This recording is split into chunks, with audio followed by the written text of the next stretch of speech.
Hello students, very good morning to all of you.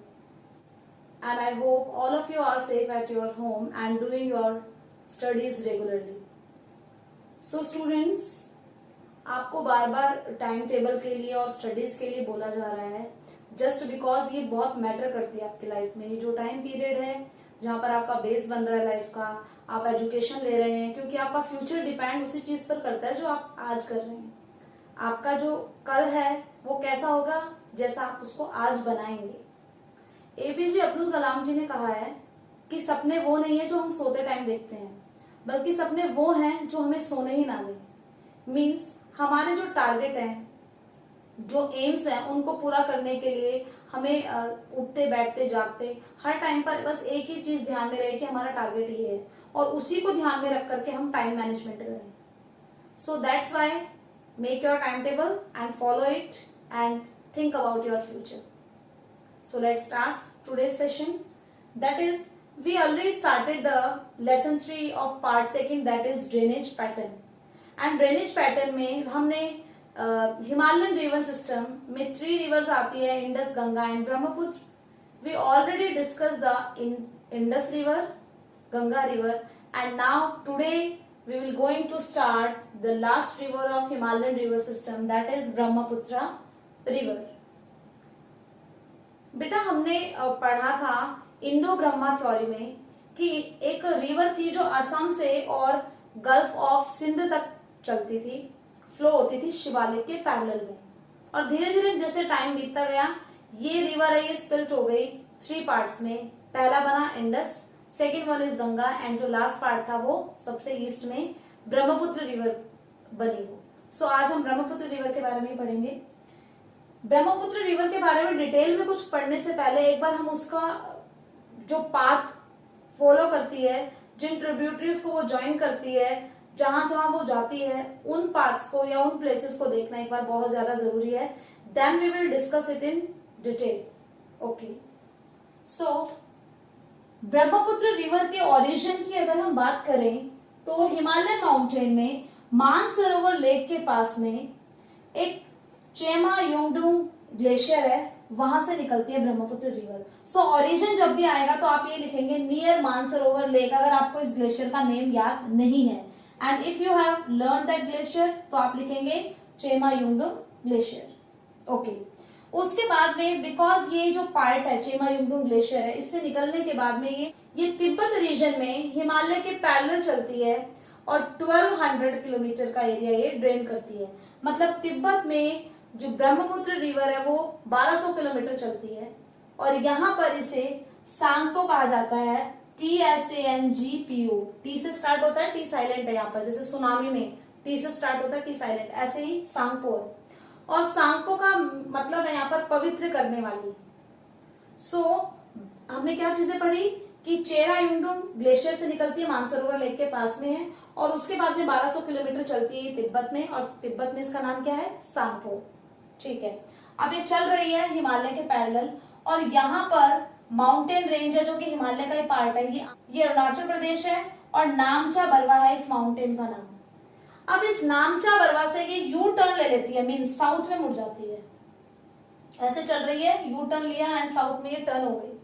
तो हम कहेंगे, और ये असम हिमालय का पार्ट है, नामचा बरवा असम हिमालय का पार्ट है, और है कहां पर ये, अरुणाचल प्रदेश में। सो अरुणाचल प्रदेश में एंट्री करिए तो इसका नाम दिहांग है। अभी इसका नाम ब्रह्मपुत्र नहीं पड़ा है, यहाँ पर इसको दिहांग रिवर ही बोलते हैं, क्योंकि अभी इसने एक भी ट्रिब्यूटरी ज्वाइन नहीं करी है। दिहांग के बाद में इसको ज्वाइन करती है दिबांग। अब एक ट्रिब्यूटरी आ गई है दिबांग, और एक आ गई है लोहित। लोहित एंड दिबांग जिस प्लेस पर ज्वाइन कर रहे हैं दिहांग रिवर को, उस प्लेस का नाम है सादिया। दोबारा देखिए, ब्रह्मपुत्र रिवर जब नामचा बरवा माउंटेन को काट करके आती है, गॉर्ज बनाती है, वहां पर गॉर्ज बना दिया उसने, दोनों बीच में से काट दिया, यहाँ पर गॉर्ज बन गए, गॉर्ज बना दिया। नामचा बरवा में से गॉर्ज बना करके वो अरुणाचल प्रदेश में एंट्री करती है एंड साउथ में मुड़ जाती है, जहां पर उसे दिहांग कहा जाता है। ओके, दिहांग के बाद में उसे दिबांग एंड लोहित रिवर मिलती है, ज्वाइन करती है, और जिस प्लेस पर दोनों ट्रिब्यूटरीज इसकी ज्वाइन कर रही है इसको, उस प्लेस का नाम है सादिया। एंड सादिया फेमस क्यों है? जैसे आपके नेशनल हाईवेज होते हैं, एनएच आप बोलते हैं, वैसे ही वाटरवेज भी होते हैं। तो नेशनल वाटरवेज सेकंड कहां से कहां तक है? सादिया से स्टार्ट होता है। अभी आगे एक पॉइंट आएगा धुबरी, सादिया से धुबरी तक। तो यहां पर नेशनल वाटरवेज सेकंड है, वो स्टार्ट हो गया सादिया में। क्लियर? उसके बाद में ये यहां पर सादिया के बाद ये कहलाती है ब्रह्मपुत्र रिवर। अभी डायरेक्शन साउथ चल रही थी और अब डायरेक्शन वेस्ट हो गई है। निकली थी जब रिवर मानसरोवर लेक से तो डायरेक्शन क्या थी? ईस्ट, देन साउथ, एंड अब क्या हो गई है? West direction. चलिए, वेस्ट डायरेक्शन में चल रही है ब्रह्मपुत्र रिवर। उसके बाद में इसको दो ट्रिब्यूटरीज इसकी ज्वाइन करती है। One is Subansiri and another one is Dhansiri. Subansiri and Dhansiri tributaries इसको ज्वाइन जिस प्लेस पर करती है उस प्लेस का नाम है जोराट। मतलब जोराट प्लेस पर सुबनसरी एंड धनसरी दो ट्रिब्यूटरीज ब्रह्मपुत्र रिवर की उसको ज्वाइन करती है। और यहां पर फर्दर सुबनसरी की एक ट्रिब्यूटरीज का नाम दिया गया है कुरुंग। तो कुरुंग जो रिवर है वो किसकी ट्रिब्यूटरी है? सुबनसरी की। और सुबनसरी किसकी ट्रिब्यूटरी है? ब्रह्मपुत्र रिवर की। क्लियर? अब आगे बढ़ रही है ब्रह्मपुत्र रिवर। ब्रह्मपुत्र रिवर ने यहां पर एक रिवराइन आइलैंड बनाया है जिसका नाम है मेजोली। अब ये रिवराइन आइलैंड क्या होता है? आइलैंड मींस लैंड का कोई भी वो पार्ट जो कि सराउंडेड है वाटर से, वाटर से सराउंडेड है चारों ओर से, उसे आइलैंड कहते हैं। सो अब ये रिवर के बीच में लैंड का पार्ट कैसे आ गया? रिवर जब बहती है उसके पास में अगर ज्यादा सेडिमेंट है तो वो उन सेडिमेंट को वहां पर बिछाना स्टार्ट करती है। यहाँ पर सेडिमेंट बिछ गए, ऑलरेडी जो सेडिमेंट लाएगी, ये वाला जो फ्लो यहाँ पर वाटर सेडिमेंट लाएगा वो यही जमा करेगा, बाकी वाटर ऐसे निकल जाएगा। तो इस तरह से एक लैंड मास बन जाता है रिवर के बीचों बीच, जिसे क्या कहा जाता है? Riverine island. सपोज करिए रिवराइन आइलैंड। सो ये जो मेजोली रिवराइन आइलैंड है किसने बनाया है? ब्रह्मपुत्र रिवर ने बनाया है। कहां पर है? अरुणाचल प्रदेश में। एंड अरुणाचल प्रदेश में तो डिस्ट्रिक्ट भी बना दिया गया है इसको। इनहैबिटेंट है, वर्ल्ड का लार्जेस्ट रिवराइन आइलैंड है। किसी भी रिवर का के द्वारा बनाया गया सबसे बड़ा आइलैंड कौन सा है? मेजोली। किसने बनाया है? ब्रह्मपुत्र रिवर ने। और कहां पर है? अरुणाचल प्रदेश में। और इसका स्पेशलिटी क्या है कि ये इनहैबिटेंट है, यहाँ पर लोग रहते हैं, और इसको डिस्ट्रिक्ट भी नॉमिनेट करा है अरुणाचल प्रदेश ने। सो मेजोली बनाने के बाद में आगे बढ़ती है Brahmaputra river and Kameng river इसकी ट्रिब्यूटरी है। केमेंग रिवर इसको फर्दर ज्वाइन करती है तेजपुर में। अब तेजपुर में केमेंग रिवर इसको ज्वाइन कर रही है, असम पार्ट स्टार्ट हो गया है। उसके बाद में एक और रिवर है जो इसको कोपिली रिवर इसको असम में फर्दर गुवाहाटी में ज्वाइन करती है। ट्रिब्यूटरीज आ रही है। केमेंग हमने पढ़ा था तेजपुर में, कोपिली हमने पढ़ा गुवाहाटी में। अब फिर आगे बढ़ रही है Brahmaputra river and Manas river यहाँ पर इसको ज्वाइन कर रही है। Tributary, another tributary of Brahmaputra river. Manas ने इसको ज्वाइन किया ब्रह्मपुत्र रिवर को and Brahmaputra river further west की साइड बढ़ी एंड अब आ गया है धुबरी। क्या बताया था? सादिया से धुबरी तक नेशनल वाटरवे सेकंड है। तो ये अगर स्टार्टिंग पॉइंट था तो दिस इज एंड पॉइंट। तो धुबरी क्या है? नेशनल वाटरवे सेकंड का एंड पॉइंट। एंड पॉइंट पर आ गए और धुबरी पर ही एक और ट्रिब्यूटरी ज्वाइन कर रही है सोनकोशी। सोनकोशी ब्रह्मपुत्र रिवर की धुबरी पर ज्वाइंट करती है ब्रह्मपुत्र रिवर को and Brahmaputra river then turn to the south. Sonkoshi के ज्वाइन करने के बाद में धुबरी के बाद में रिवर ब्रह्मपुत्र है वो टर्निंग ले लेती है फर्दर। कहां पर? दोबारा से साउथ में मुड़ गई है एंड ये चली गई है बांग्लादेश में। अब एक रिवर है आसाम की तिस्ता रिवर, ये बांग्लादेश में जाके इसको ज्वाइन करेगी। सो ये ट्रिब्यूटरीज बनेगी इसकी बांग्लादेश में, बिकॉज कहां ज्वाइन कर रही है? बांग्लादेश में। सो आसाम की रिवर तिस्ता है वो ज्वाइन करती है ब्रह्मपुत्र को बांग्लादेश में। और बांग्लादेश में नाम क्या है ब्रह्मपुत्र रिवर का? जमुना रिवर। ओके, क्लियर है?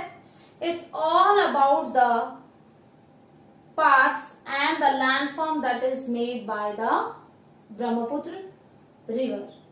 सो स्टूडेंट्स, अभी हमने मैप के साथ में देखा था ब्रह्मपुत्र रिवर को, एंड अभी हम एक बार डिटेल में देख लेते हैं, फर्दर क्विक रिवीजन कर लेते हैं। हमने देखा था कि ब्रह्मपुत्र रिवर है चेमा युंगडुंग ग्लेशियर से निकल रही है, एंड चेमा युंगडुंग ग्लेशियर है वो मानसरोवर लेक से 100 किलोमीटर दूर ही है।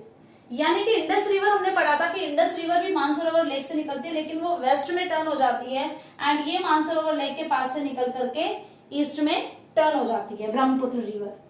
अब क्योंकि तिब्बत में है ये ब्रह्मपुत्र रिवर, सो तिब्बत में 1200 किलोमीटर ये फ्लो होती है हिमालय के पैरेलल, एंड वहां पर इसे सांगपो कहा जाता है। सांगपो का मतलब आपको बताया था पवित्र करने वाली। सो ब्रह्मपुत्र रिवर का तिब्बत में जो नेम है वो सांगपो है, दैट इज। उसके बाद में तिब्बत में 1200 किलोमीटर का जो पाथ है उसको फॉलो करने के बाद में टर्न टू द साउथ, ये साउथ में मुड़ जाती है। तिब्बत में रन हुई, उसके बाद में साउथ में मुड़ी है। कहां से मुड़ी है? ये जगह क्या थी? अरुणाचल प्रदेश में हमने पढ़ी थी, when you remember, that is नामचा Barwa. ये नामचा बरवा है, असम हिमालय का पार्ट है। असम हिमालय का पार्ट है, बट किस स्टेट में है? अरुणाचल प्रदेश में। सो नामचा बरवा में ये पहुंच चुकी है, असम हिमालय में है। अब यहाँ पर इसको क्या बोला जा रहा था? अभी इसका नाम ब्रह्मपुत्र नहीं था, दिहांग था इसका नाम। सो क्या बोला जाता है अरुणाचल प्रदेश में इसको? दिहांग। कब? जब ये एंट्री करती है नामचा बरवा से अरुणाचल प्रदेश में।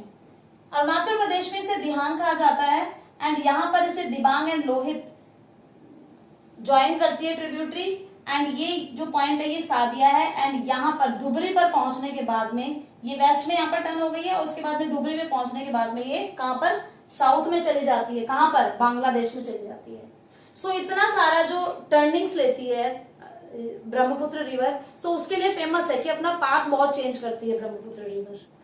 अगर ट्रिब्यूटरीज की बात करें हम ब्रह्मपुत्र रिवर की, सो राइट में जो ट्रिब्यूटरीज है उसमें आ जाती है सबनसरी, सोनकोशी, बारेली, मानस। ये कुछ रिवर है जो इसकी राइट में ट्रिब्यूटरी, एंड लेफ्ट में दिबांग, लोहित, धनसरी एंड कापोली। ये रिवर लेफ्ट में ट्रिब्यूटरीज है ब्रह्मपुत्र रिवर की। रेनफॉल जब होती है तो ब्रह्मपुत्र रिवर में वाटर का जो लेवल होता है बहुत ज्यादा बढ़ जाता है, जिसकी वजह से आसपास के जो एरियाज है ब्रह्मपुत्र रिवर के, वहां पर फ्लड आती है। सो ब्रह्मपुत्र रिवर फ्लड के लिए बहुत ज्यादा फेमस है। हमने देखा कितने सारे जो टर्निंग्स लेती है ब्रह्मपुत्र रिवर, यानी कि अपने जो रास्ते हैं, अपने जो पाथ्स हैं उनको चेंज करती है, उसके लिए भी फेमस है। मतलब पाथ चेंज करने वाली रिवर पूछा जाए तो ब्रह्मपुत्र ही आएगा उसका आंसर। सबसे ज्यादा फ्लड ब्रह्मपुत्र रिवर की वजह से आती है आसपास के एरियाज में।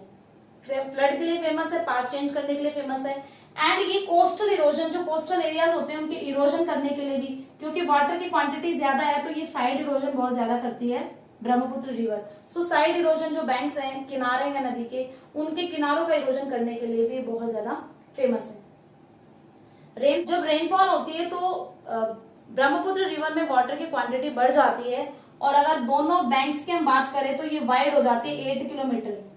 जो इसकी विड्थ है वो 8 किलोमीटर, मतलब पहले इतनी थी तो रेनफॉल वाटर की क्वांटिटी बढ़ गई है तो ये साइड में ये एरिया भी बढ़ गया, यहाँ पर भी पानी आ गया है। सो इसकी जो विड्थ है वो 8 किलोमीटर तक हो जाती है।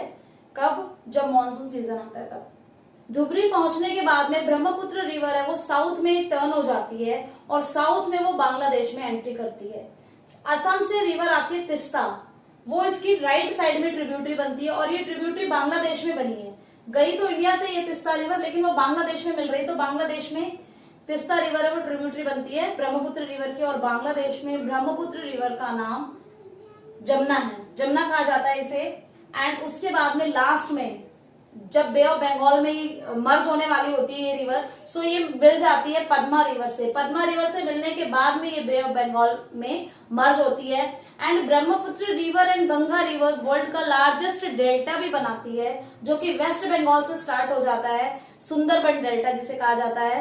एंड ये सुंदरबन डेल्टा है, ये वर्ल्ड का सबसे बड़ा डेल्टा है। So this is all about the Brahmaputra river. सो आपको पहले ही मैंने बताया था कि एक रिवर सिस्टम है, उसको आप एक दिन में समझेंगे मैप के साथ में, उसकी ट्रिब्यूटरीज के साथ में, तब आपको लर्न होगा। तीनों रिवर सिस्टम अगर एक साथ में पढ़ाए जाते हैं तो आप बहुत ज्यादा कंफ्यूज होंगे, या इस ब्रह्मपुत्र रिवर के साथ में मैं दूसरी कोई और रिवर आपको समझाती हूँ तो आप कंफ्यूज हो जाएंगे। सो आज हमने ब्रह्मपुत्र रिवर को कवर करा है। आई होप आप सभी को समझ में आया होगा। So revise this, again with the help of the given notes and do your studies on regular basis. If you have any confusion, then ask me. Respect your parents. Best of luck for your studies. Thank you.